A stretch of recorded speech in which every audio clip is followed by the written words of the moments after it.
এই জল আর এত সুন্দর একটা প্রাকৃতিক সৌন্দর্য দেখে নিজেকে ধরে রাখতে পারলাম না, তাই নিচে ঝুঁকে গুড়ি হয়ে যেতে হয় নেমে। बेस एडवेंचर 4 धाम के बराबर है। एक बार आप यहाँ पर दर्शन कर लेंगे तो 4 धाम का पुण्य आपको प्राप्त हो जाता है। और एक गुफा पौराणिक है। এই আটকালিকের মন্দির রক্ষণাবেক্ষণের জন্য এখানে আর্মিরা আছে।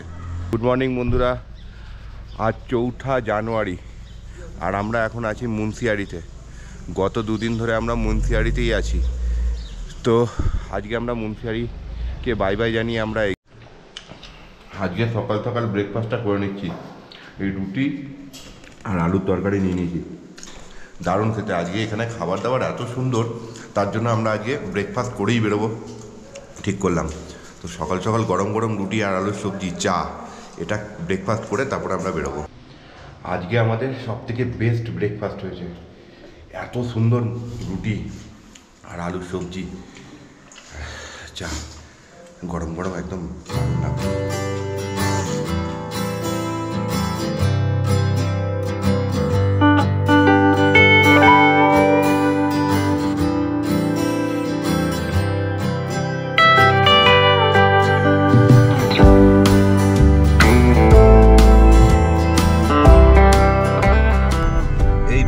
আছে কেএনবিএন, এই ওপরে এই যে কেএনবিএন। তোমরা চাইলে এখানেও থাকতে পারো, কিন্তু আমি বলবো যে পান্ডেজির যে আতিথেয়তা, সেই আতিথেয়তা যদি তোমরা পেতে চাও তাহলে পান্ডেজির কাছে যেতে হবে। দারুণ। আজকেও রোদ ঝলমলে আকাশ। আমরা যে কয়দিন এখানে আছি প্রত্যেক দিন একদম পরিষ্কার আকাশ, সকাল থেকে বিকেল পর্যন্ত আকাশ পরিষ্কার হয়েছে। গত 30শে জানুয়ারি আমরা নৈনিতাল এসে পৌঁছাই। তারপর 2 রাত নৈনিতাল থেকে 13 কিলোমিটার দূরে পাঙ্গুটে কাটাই। 31শে ডিসেম্বর নৈনিতাল ঘুরে 1 জানুয়ারি রানীক্ষেত হয়ে কৌশানীতে রাত্রিবাস করে পরের দিন সকালে বৈদ্যনাথ এবং বাগেশ্বর ধাম ঘুরে চৌকড়ি হয়ে আমরা মুন্সিয়ারি পৌঁছে পান্ডে লজে 2রা জানুয়ারি রাত্রিবাস করে পরের দিন খালিয়াটপ ট্রেক করে বিকালে সুন্দর সূর্যাস্ত দেখে রাতটা পান্ডে লজেই কাটাই। এই সমস্ত ভিডিও এই চ্যানেলে আছে, যারা এখনও দেখোনি তাদের বলবো প্লিজ দেখে নাও। আজ 4ঠা জানুয়ারি, রোদ ঝলমলে দিন। আজ আমাদের প্ল্যান ছিল মুন্সিয়ারি থেকে 126 কিলোমিটার দূরে পাতাল ভুবনেশ্বর দেখে জাগেশ্বরে রাত্রিবাস। আমরা এখন এসেছি এই রামগঙ্গা নদীর এই জল আর এত সুন্দর একটা প্রাকৃতিক সৌন্দর্য দেখে নিজেকে ধরে রাখতে পারলাম না, তাই এখানে একটু ভাবলাম নিচে নেমে ছবি টবি তুলবো আর চেষ্টা করব তোমাদের একটা ড্রোন ভিউ যদি এখানে দেওয়া যায়। তো আমরা এখন ওইখানেই নিচে দিয়ে নামছি। এই যে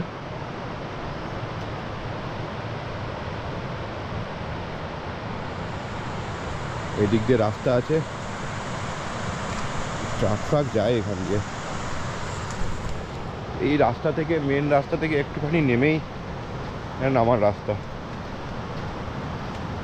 এই হচ্ছে দেখো রামগঙ্গা নদী।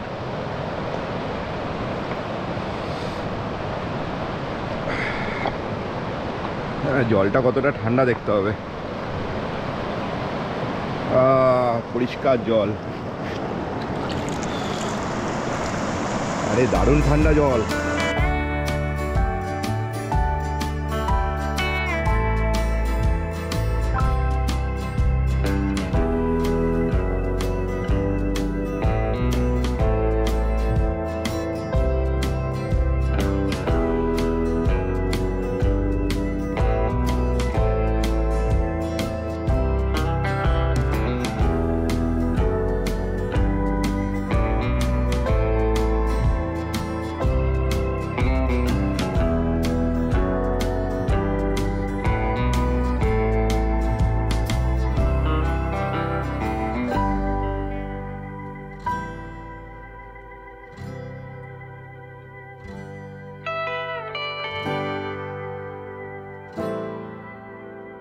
তোমাদের ড্রোন শট দেখাবার চেষ্টা করলাম, কিন্তু সূর্যের আলোটা এমনভাবে আছে যে ওই দিকে ড্রোন শট নেওয়া যাচ্ছে না, কালো হয়ে যাচ্ছে।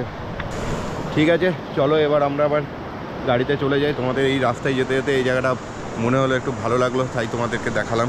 এই দেখো রামগঙ্গা নদীর ধারেই একটা রিসোর্ট আছে, কটেজ টাইপের আছে, একটা অফবিট জায়গা। এইখানটাতে যদি থাকতে চাও তাহলে এখানেও থাকতে পারো। এখানটা কিন্তু বেশ ভালো লাগবে, একদম নদীর ধারে, সুন্দর করে রাত্রে থাকবে, বনফায়ার হবে, দারুণ একটা অ্যাটমসফিয়ার তৈরি হবে। দারুণ জায়গা, বসে বসে রোদ পাওয়া ওখানটাতে, আর সুন্দর কটেজ আর টেন্টও করা আছে। এই দেখো অনেকটা জায়গা জুড়ে এই প্রপার্টিটা।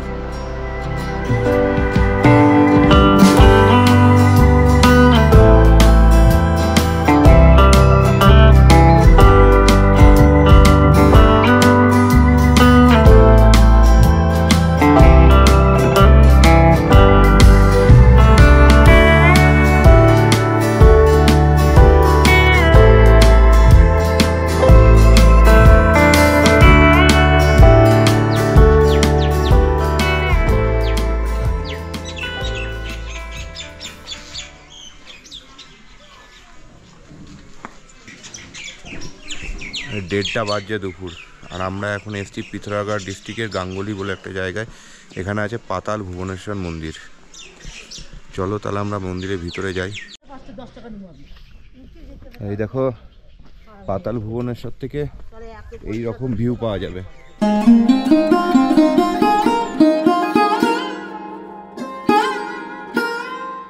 ওই পার্কিংয়ের ওখান থেকে বেশ খানিকটা হেঁটে ভেতরের দিকে যেতে হবে, তারপরে মন্দির পাওয়া যাবে। পৌরাণিক মতে ভগবান শিব রেগে গিয়ে গণেশজির মাথা কেটে দিয়েছিলেন, আর সেই পৌরাণিক মতে এই গণেশজির মাথা এই মন্দিরেই এসে পড়েছে এবং সেটা পাথরের রূপে সংরক্ষিত করা আছে। এই স্ট্যান্ড থেকে মোটামুটি 4-5 মিনিট হেঁটে এই গেটের কাছে এসে পৌঁছালাম। পুরাণে এই পিথোরাগড়ের অনেক উল্লেখ আছে।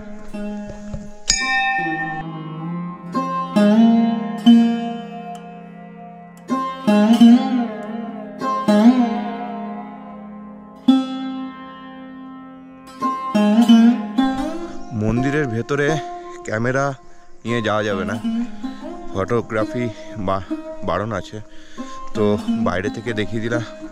মন্দিরের ভেতরে ফটোগ্রাফি করা যাবে না। 160 মিটার দীর্ঘ এই গুহা আর 90 মিটার গভীর।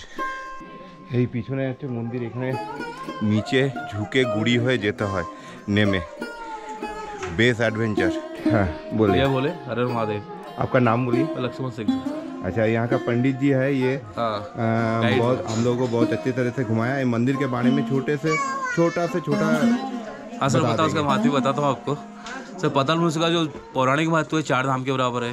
एक बार आप यहाँ पर दर्शन कर लेंगे तो 4 धाम का पुण्य आपको प्राप्त हो जाता है। और एक गुफा पौराणिक है, कभी आप इसकी स्टोरी देखना चाहें स्कंद पुराण और मानस कांड, ये देखिए कि आप मानस कांड का 103 अध्याय देखें, उसमें इसकी आपको पूरी स्टोरी मिलेगी। तो उसके अंदर पाताल के अंदर पूरा ब्रह्मांड है, एक ब्रह्मांड की पूरी रचना है इसके अंदर। जैसे आप यहाँ से 90 फीट नीचे आके पाताल प्रवेश करते हैं, सबसे पहले दर्शन होते हैं भगवान शेषनाग के। तो भगवान शेषनाग की सहायता से राजा ऋतुपर्ण ने यहाँ से 4 धाम के थे त्रेता युग में। वो पाताल के 7 तल नीचे राजा बलि के दर्शन किए थे, पूरे ब्रह्मांड के दर्शन, यहीं से काशी दर्शन किया उन्होंने, यहीं से कैलाश के दर्शन किए, यहीं से रामेश्वरम के, यहाँ से पुरी धाम का, यहाँ से आपका ये द्वारिकापुरी का, ये 4 धाम करके 33 कोटि देवताओं के दर्शन करने के बाद वो यहाँ से अयोध्या लौटे थे। उसके बाद द्वापरिक में यहाँ पांडव आए हैं। पांडवों का यहाँ का पता नारद जी बताए थे कि आप पाताल भुवनेश्वर चले जाओ, जहाँ पर आपको शिव दर्शन होंगे। तो इस पहाड़ी रेखा बोलते हैं सैल दारू का वन। तो फिर पांडव यहाँ पे उनकी सहायता से यहाँ पहुँचे, उन्होंने 6 महीने तपस्या की यहाँ पे, और पांडव 6 महीने से आपस समय निकालने के बाद यहाँ से निकल गए थे आपका बद्रीनाथ। और कलयुग में जो आए थे पहले आदि जगत गुरु शंकराचार्य। जब आदि जगत गुरु शंकराचार्य का प्रवेश पाताल में हुआ, उसी के बाद मानव का इसके अंदर प्रवेश हुआ है। उससे पहले कोई मानव जाति से निकले नहीं अंदर, तो जगत गुरु शंकराचार्य के बाद ही मनुष्य के अंदर प्रवेश हुआ है। तो 4 धाम की यात्रा पूरा ब्रह्मांड की रचना है। तो आपने देखा शेषनाग के दर्शन के बाद आपको मिलता है हवन कुंड, तक्षक नाग विराजमान है, वासुकी नाग विराजमान है। अब जो आपका भ्रमण अंदर चलता पूरा शेषनाग के अंदर है, स्केल बनी नीचे दिखता है, उसको आप चल के जाते हो। तो आप जो गणेश जी रखे थे जीवित रखने के लिए, धड़ है गणेश जी के अंदर, और ब्रह्म कमल से अमृत गिरता हुआ है। और सामने आपको केदारनाथ के दर्शन होंगे, और बद्रीनाथ के दर्शन है, पंच बद्री है, और ऊपर अमरनाथ के दर्शन है, और सामने काल भैरव के दर्शन है। तो काल भैरव की जीवा निकली, काफ़ी उग्र रूप है उसका। और सामने शिव जी की एक आसन बना हुआ है, उनकी काली कमली बागंबर साथ में है, शिव जी की झोली लटकी है। और वहाँ पे 4 द्वार हैं, जो आपका धर्म मोक्ष रण पाप, उनका एक रक्षक है। वहाँ पर देवी माँ की मूर्ति है, पाताल चंडी का। और वैसे जब आगे निकलते हैं तो कल्प वृक्ष के दर्शन होते हैं, वैसे द्वारिका धाम का मार्ग दिखता है, उसके ऊपर सप्त ऋषि विराजमान है, ऋषि मार्कंड के दर्शन तो साक्षात होते हैं वहाँ पे। और नीचे जगह कामधेनु है, कामधेनु को दर्शन, कामधेनु को थन से दूध निकलता हुआ ब्रह्मा जी को अभिषेक करता है नीचे, वो स्थान हुआ है जहाँ पे अपना श्राद्ध भी इंसान कर सकते हैं। और आगे जाके शिव जी की जटाओं पे विशाल गंगा समाई है, उसके नीचे है 33 कोटि देवताओं के दर्शन, नंदी भृंगी साथ में वहाँ पे, और नर्मदेश्वर के दर्शन वहाँ पे होते हैं। और वैसे आगे निकलने के बाद पाताल भुवनेश्वर, जो तीनों शक्तियाँ के साथ है, ब्रह्मा विष्णु महेश। उस स्थान को कवर किए थे आदि जगत गुरु शंकराचार्य, तो उनका सिद्धिपीठ कहलाता है। और वहीं से एक मार्ग निकल जाता है काशी का, और एक निकलता है कैलाश का, जहाँ से पांडव कैलाश निकल गए थे। और जब पांडव के ऊपर वहाँ आते वापस, तो वहाँ पे मिलता है आपको सप्तकुंड, 7 धाराओं का जल निकलता है, सप्तकुंड कहलाता है, ब्रह्म कुंड। तो उसकी कहानी है कि वहाँ पे शंकर जी ने एक गार्ड रखा था वहाँ पे हंस को, उनको निर्देश था कि यहाँ से अमृत का पान कोई ना करे, कोई अमृत ना पिए। तो लालच वश अमृत का लालच चाह पीने की कोशिश की, तो उसी गर्दन टेढ़ी कर रखी, कुंड से विमुख उनकी मुंडी। और आगे आने के बाद कलयुग के दर्शन होते हैं सर, 4 विराजमान है, कलयुग का समय फिक्स है, जब उसको टच कर लेगा तो कलयुग का अंत हो जाएगा। और वहाँ पे विशाल हाथी के दर्शन, उससे कमंडल, फिर वापस ही ये 4 धाम का राउंड बनता है। जय भोलेनाथ। जय भोलेनाथ। এখানে আসলে কিন্তু ভিজিট করবেই, এই জায়গাটা খুব ভালো লাগবে, দারুণ। আর মন্দিরের সম্বন্ধে সমস্তটাই পণ্ডিতজি বলে দিল। তোমরা আসলে এই জায়গাটা ভালো লাগবেই লাগবে, এবং রেকমেন্ডেড থাকলেও এই জায়গাটা ভিজিট করবেই করবে তোমরা।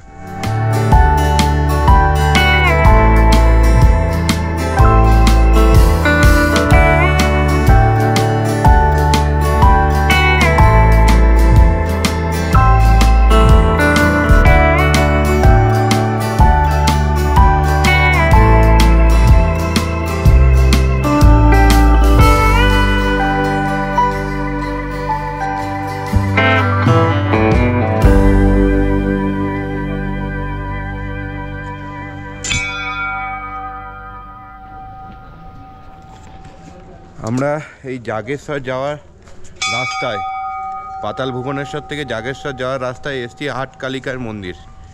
এই আটকালিকার মন্দির রক্ষণাবেক্ষণের জন্য এখানে আর্মিরা আছে, এটা একটা ভাববার বিষয় না। এই মন্দিরে আমরা নামছি এখন, এই যে একটু নামতে হবে, নেমে তারপরে মন্দিরে প্রবেশ।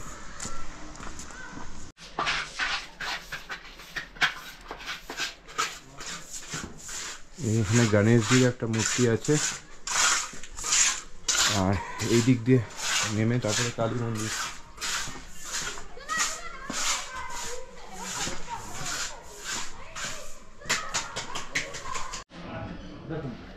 এই যে এখানে শিব মন্দির আছে, নেমেই প্রথমে শিব মন্দির দেখতে পাবে, আর তারপরে এইদিকে কালী মায়ের মন্দির। এই যে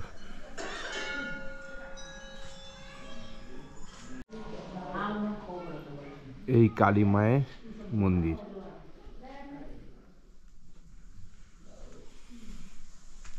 বেশ ভালো।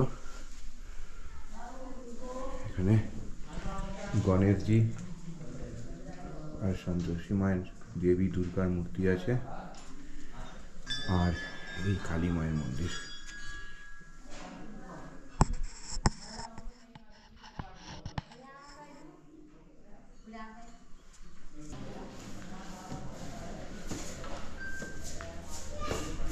জাগেশ্বর চলে এসেছি আমরা, আর এখন টাইম হয়ে গেছে সন্ধ্যে 7টা।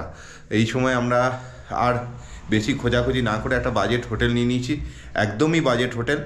জাস্ট আমাদের এটা মেন রোডের ওপরেই যাওয়ার সময় পড়ছিল, 800 টাকা নিয়েছে এই হোটেলটা।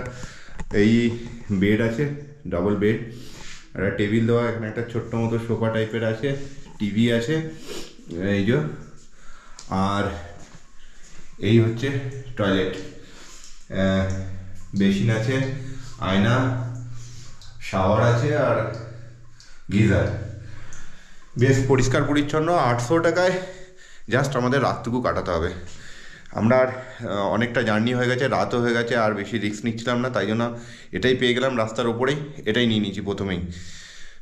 চলো, আর খাবার অর্ডার করে দিয়েছি এখানে, রুটি আর এগ কারি, তো ওটা খেয়ে নেবো। চিকেন এখন আর পাওয়া যাবে না এখানে। তো এখন খাওয়া দাওয়া করে আমরা শুয়ে পড়বো। আজকের মতো ভিডিওটা তাহলে আমরা এখানেই শেষ করছি। তাহলে দেখা হচ্ছে আবার পরের ভিডিওয়। এই ভিডিওটার মধ্যে যদি কিছু ভালো লেগে থাকে তাহলে অবশ্যই শেয়ার করবে, বন্ধুদের সঙ্গে লাইক করবে, কি ভালো লাগলো কমেন্টস করে জানাবে। তাহলে দেখা হচ্ছে আবার পরের ভিডিও। ততক্ষণ পর্যন্ত টাটা, বাই বাই, সবাই ভালো থেকো, সুস্থ থেকো, টেক কেয়ার, বাই। ডিমের ঝোল আর রুটি অর্ডার করেছিলাম, মানে আজকে রাতে তাড়াতাড়ি করে এটাই বানানো সম্ভব ছিল। আমাদের সন্ধেবেলায় এখানে এসে পৌঁছেছি, তো অন্য কিছু পেতে অসুবিধা ছিল। তো ডবল ডিমের, এই যে ডবল ডিমের হচ্ছে ঝোল আর রুটি দিয়েছে। বাহ, ঝোলটার টেস্ট আমি করলাম, দারুণ লাগছে খেতে। We wanna chase the night.